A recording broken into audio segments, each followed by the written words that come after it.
Modern society has normalized depression. When you first hear this statement, do you think of it as a positive statement or as a negative statement? Most people tend to view it positively because it has helped destigmatize depression. However, like each coin has two sides, even the normalization of depression has a dark and murky side which can prove to be detrimental to society. Unfortunately, not everyone is aware of the disadvantages of normalizing depression. The main problem with normalizing this illness is that people have begun to believe that it is normal and experienced by all. That is not true. The misuse of words is creating a lot of problems. People often mislabel their nervousness as anxiety and their sadness as depression. They make jokes about being depressed, and that is insensitive. In this day and age, when someone says that they are depressed, few believe that they are clinically depressed, whereas others believe that they are just experiencing a bout of sadness.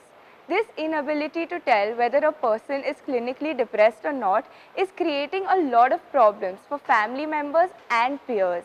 The situation is worsening because the youth is exposed to the misuse of mental health words to such an extent that now their understanding of mental illnesses is heavily flawed and misleading. Social media is a double-edged sword. While it has its advantages, it also has various drawbacks. Social media inaccurately portrays mental illnesses.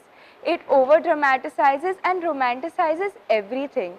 Normal, healthy beings begin to believe that they are suffering from a psychological problem just because they read some glamorized social media post or because they watch a new age TV drama like 13 Reasons Why. More and more teenagers have begun to get convinced that anorexia, bipolarity and depression are cool and that they make a person special.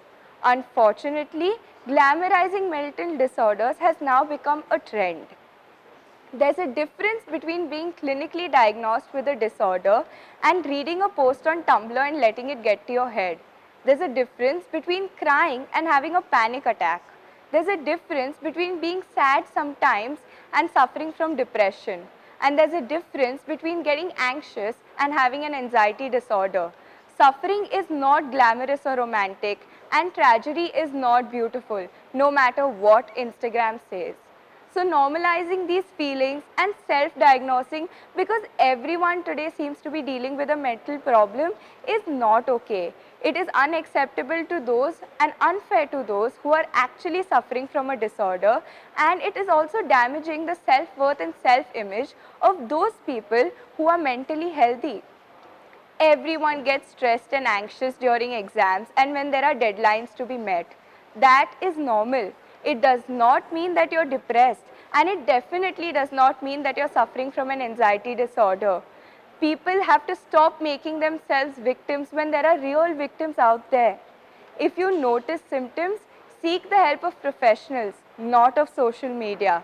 Talk to your friends and talk to your peers, but stop normalizing depression. It is a real illness and it seriously affects people. Thank you.